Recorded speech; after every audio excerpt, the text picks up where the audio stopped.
Hello everybody, my name is Timnasty, and welcome back to another video where today our elytras have broken. They're sitting in my ender chest now, and I'm wearing my chest plate, and this is not a good thing, is it? So what I have done is over here at this ugly, horrible, makeshift little villager breeder that I've got here, I don't even want to show it to you, it's just so ugly, but what I've done is I have put another lectern in right there, and what I'm going to do is I'm just going to keep cycling through it until I get a mending librarian. And I've already got babies in there ready to grow up, but it's going to take for a while for them to grow up, and even once they grow up, it may take time for them to accept that they're a librarian and to get to have the mending trade. So while we wait, I thought we need a source of XP anyways, and ender pearls are a handy tool to have. So I'm gonna make an ender while I wait on the baby villager.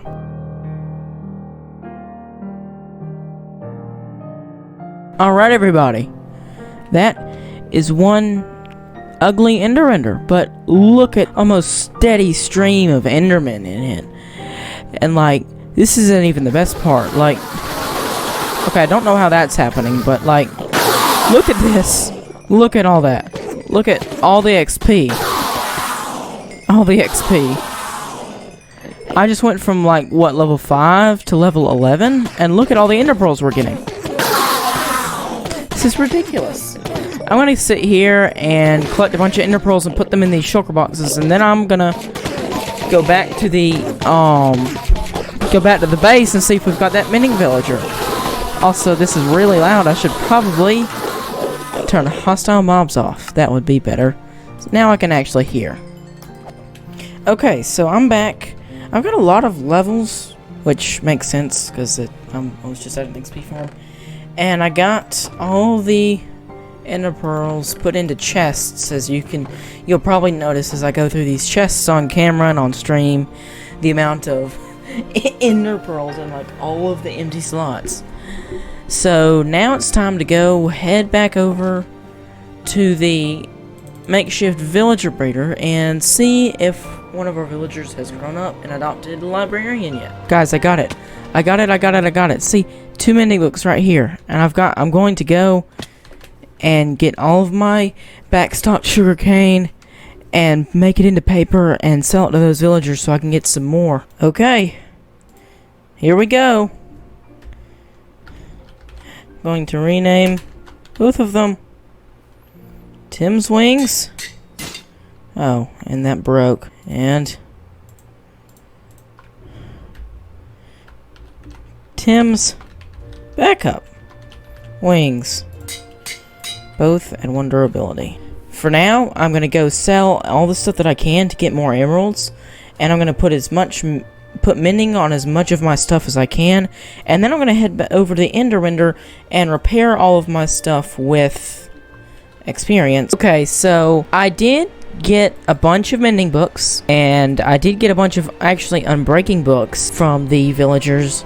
And I went and put that on my elytra and on my backup elytra and on all of my tools except for this because I like infinity better. And I went on and got a bunch of different tools with minting and unbreaking on them because having lots of tools are useful so that you don't have to keep going and repairing them as often. The chest monster that is my base right now needs to be sorted out at some point, but because I really didn't feel like recording, I went and knocked out some more of the terraforming. So if we head on over here, this is now been extended this way some. Not all the way down yet because this thing's honestly really holding me back. It's really frustrating to do. But then I also extended this all the way up here. And I'm almost done with what I can do for now. As you can see, I've only got like 2 or 3 blocks left. But I really need to get a beacon at some point so I can instant mine the stone, because even efficiency 5 is still just kind of annoying when it comes to it. I mean, I could sit through it and do it, but I just didn't really feel like it. And then the final thing I want to show you is I took inspiration from this pond right here, and I took it over here where I made a bigger pond. Take 3. Third time's the charm. There's a spider right there, but it's daytime, so he'll be peaceful with me for now. Alright, so I took inspiration from over there, and this was my plan for the entire terraformed area anyways, to have this grass like this. So I just went on and did some of it, and these are the 3 flowers I'm keeping, the white, the blue, and the red. But what I did with this area is I added a little party house with little redstone lamps. I was gonna automate this, and I may in the future, but for now I'm just leaving it. But I've got all my music discs, and if you notice, I've got 2 more than I did last time you saw my music discs. Both of these are from where I got a skeleton to kill a creeper, which, if you didn't know, is actually a really useful mechanic in Minecraft for getting music discs. But I've also got a jukebox here, so if I want to, I can take this and play this, which I'm not going to right now because it's really loud. I'm not entirely sure, so I'm satisfied with this, though. Y'all can let me know in the comment section down below what y'all think of this. But what I'm a bit more excited about is this stock, and I've got boats started all around. But the thing I'm really excited about is I've finally gotten into armor stands. I have made a little island over here, made out of sand, which, yes, I know doesn't really fit with the whole dirt thing. I'm gonna try and figure that out somehow, I'm not sure. But I'm sitting here, and I'm floating a little bit, I need to fix that. But I'm sitting here drinking a drink, sitting on a mat, and Grian is over there on a boat. Yes, I understand that's Grian's face, okay? Look, I'm the only player on this world, so if I want any faces other than mine, they're from the Hermit Trader thing from Azuma's thing, and I'll link that in the description, which I didn't do in the first episode. But yeah, look, basically, if I wanted anyone in the boat, it was gonna have to be one of the hermits, because that's the only resource pack that I have, or data pack, whatever it is. So look, it's better than nothing. Just get over it, okay? But yeah, I added some rocks, and this is the first big rock that I added, and I'm quite pleased with it. I still don't have as many buttons started around here yet, but that's because I've got a few more things to do. I have lit most of this up. I haven't lit all of it up, though. Especially once you get over here past the grass, I have not lit it all up. We're on the nether roof now, and yeah, that's the entirety of my progress update. Alrighty, so now that I think it's time, to worry about our next concern. But our next concern is rockets, which is main problem isn't actually the gunpowder, which you'd think it would be, but it's not. It's more like sugarcane, because every night usually I'll be doing something, so like I'll kill off 5 or 6 creepers, and I'll just come over here to my sugarcane chest and craft me up some paper and some rockets. That'll usually keep me topped off, and I've actually even got some extra rockets right here.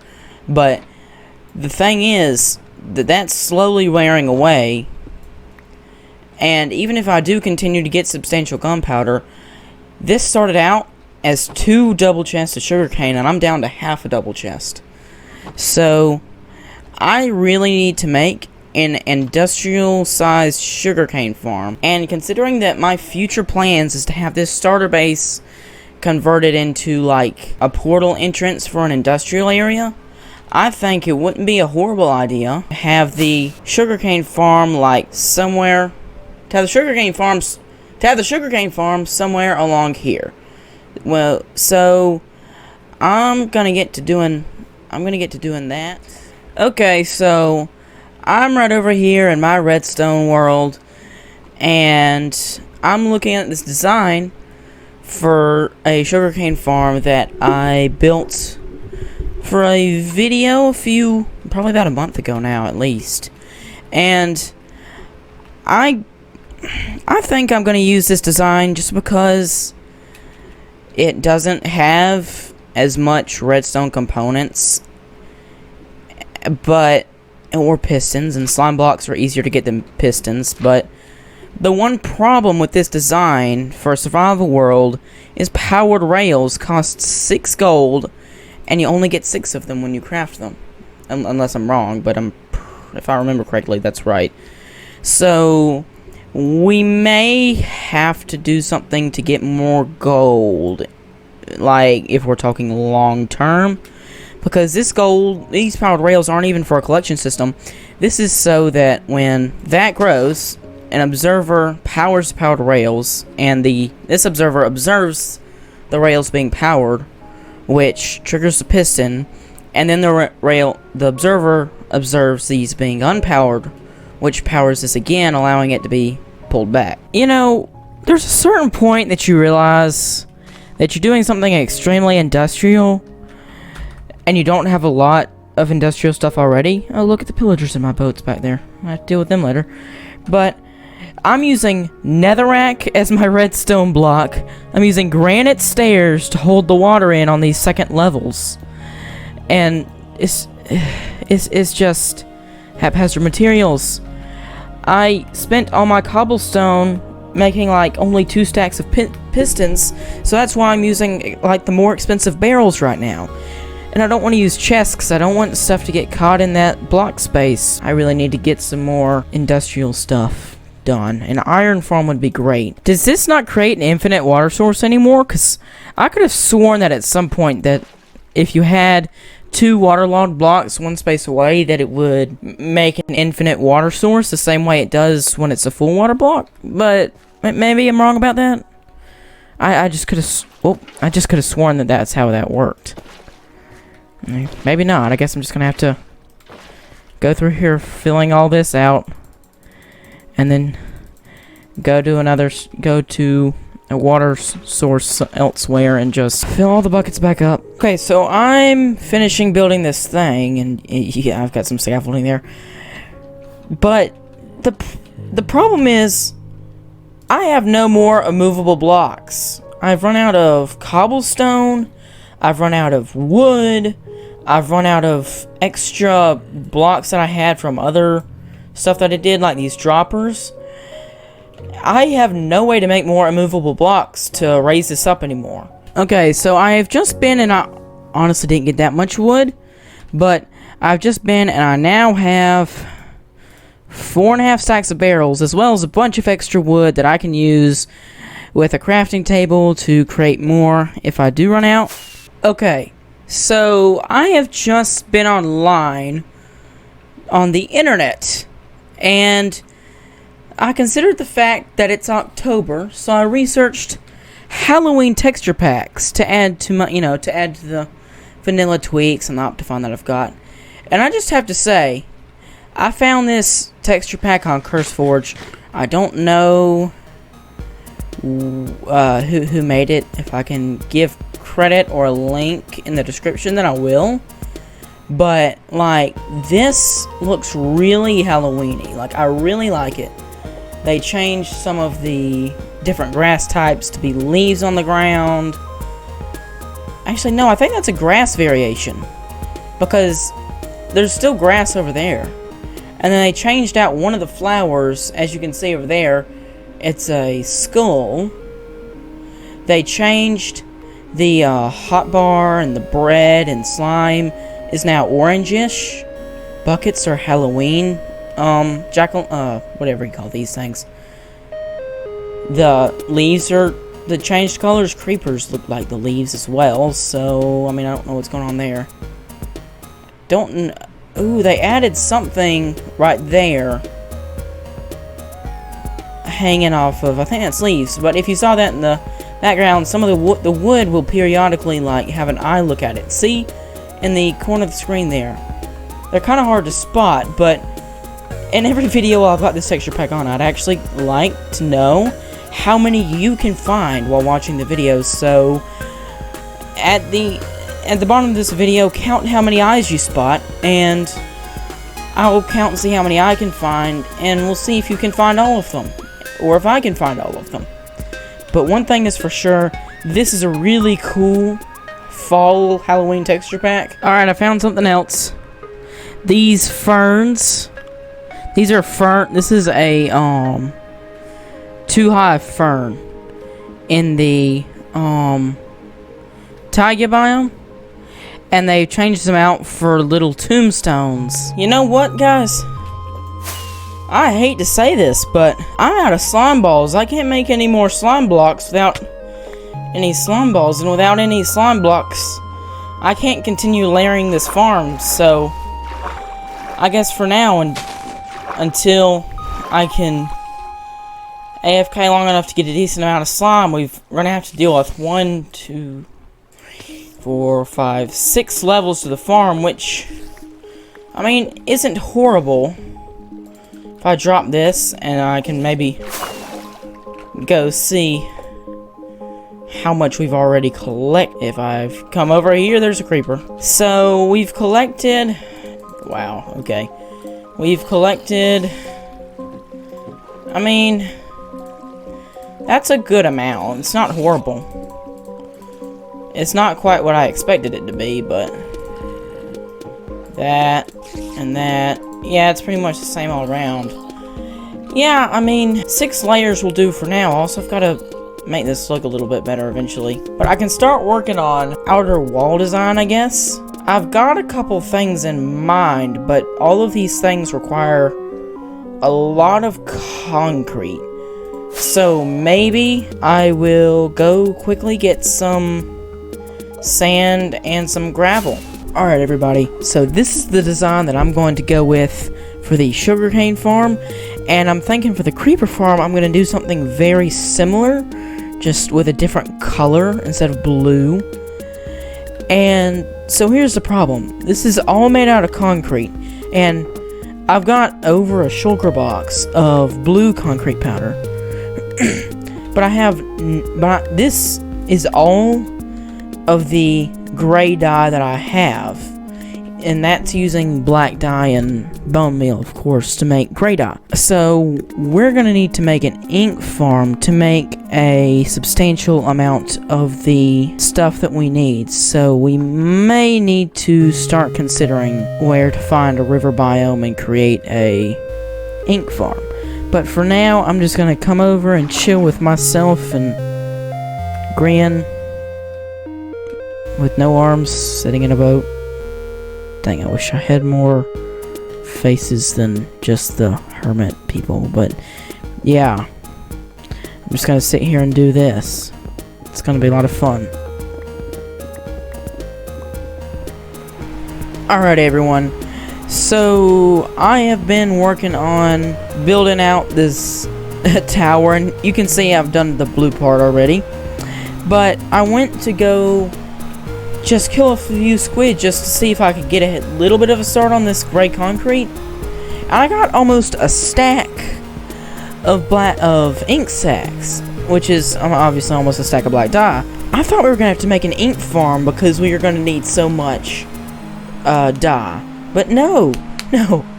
This took me like 3 minutes with my looting 3 diamond sword to get. Also, I'm very much considering building a concrete maker soon, because I'm gonna have to build another one of these towers afterwards, and there's a lot of concrete that goes into these. So yeah, I'll get to putting in the gray concrete that I can get from the 61 dye. Alright, so I've been working on this design for a while on how to do this gray and blue concrete, because I honestly, I was not sure how to do this. I was originally just gonna do these stripes just all the way around, but I'm thinking that I'm gonna do this like this on all 4 sides, and I think that's gonna look really nifty. Oh goodness. But yeah, I'm running a little bit low on gray concrete. Hopefully I can get some more easily, but I'm already out of gravel, and the gravel's really annoying to get. So, I mean, it may take me a while to do that.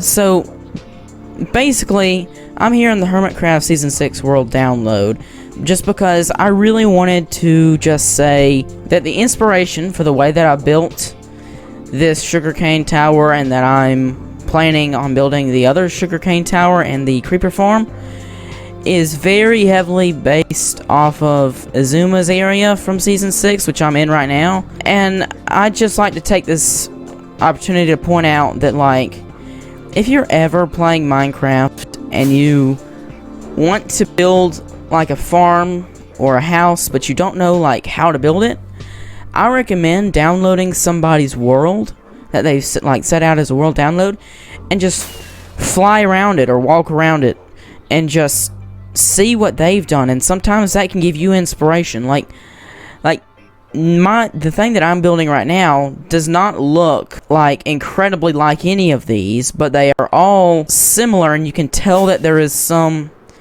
paying homage back to this. And it's really interesting to see how people can take somebody else's concept and make it their own. So if you're ever feeling stuck on a project, then just download a world that someone else has already created, and just explore. And I mean, that's what I did. I mean, I've actually had this idea sitting in the back of my mind for a while now, that I wanted to make a sugar cane, but I wasn't sure what to do. And I also wanted to build something similar to Azuma's area, but I didn't know what to put in it. And then I was like, put 2 and 2 together. This works perfectly, right? So yeah, just keep that in mind when you're stuck on a build. And thank you very much to Hermitcraft for putting out world downloads every season, and thank you very much to Azuma for building all this stuff. Alright, so I think that'll probably do it for today. I'm running out of time, but hey, we're back on a weekly schedule now. I actually got this video out 1 week after the last video. Wow, that's very much unlike the video before this one, which took me 3 weeks to make. To be fair, on that video, I beat Ender Dragon and raided the End Cities and took on a humongous terraforming project, which I've actually made a lot of progress on today. And we have made a lot of terraforming progress, as well as we have built a sugarcane farm that we're not finished with. We've started on an outside design for it, which is heavily inspired by Azuma's Hermitcraft 6 base. And we have gotten mending books today. It's been so long. I've gotten so used to mending now that I keep forgetting that was this episode. But yeah, thank you everybody for watching, and I will see you next time. My name is Timnasty, and I'm out. See y'all later. So, what y'all think of today's video? It sure was an interesting one. My first really heavy redstone project. You know, I really thought I was doing pretty good with my redstone supplies until I started this project, and that's when I realized that that's not at all true. I have almost no redstone supplies. I ran out of slime so quick. Like, it was ridiculous how quickly I ran out of slime. But, yeah. I really do mean what I said about, like, if you are looking for inspiration, I do firmly believe that a good way to find some is to look for, to download a world and just look around it. I would recommend Hermitcraft 6, but that's just because I'm a Hermitcraft fan. But, yeah. And what did y'all think about me actually putting a scene in the world download? Obviously, because it's the Hermitcraft server, the footage is a little bit choppy, but, like, instead of just saying, this was inspired by Azuma's Hermitcraft 6, you know, like, while standing there, like, I went into the world download to record it. What'd y'all think about that? Did y'all find that interesting? Did y'all look at the fact that I was in a different area and say, wait, Tim's in Hermitcraft, then you heard me start talking? Probably not. I didn't. That would have been ridiculous. That would have been, you know, if you thought that, no offense, but you're kind of, you're a creative thinker. We'll put it like that. But yeah. How is my outro already 2 minutes long almost? Jeez, alright. See y'all later.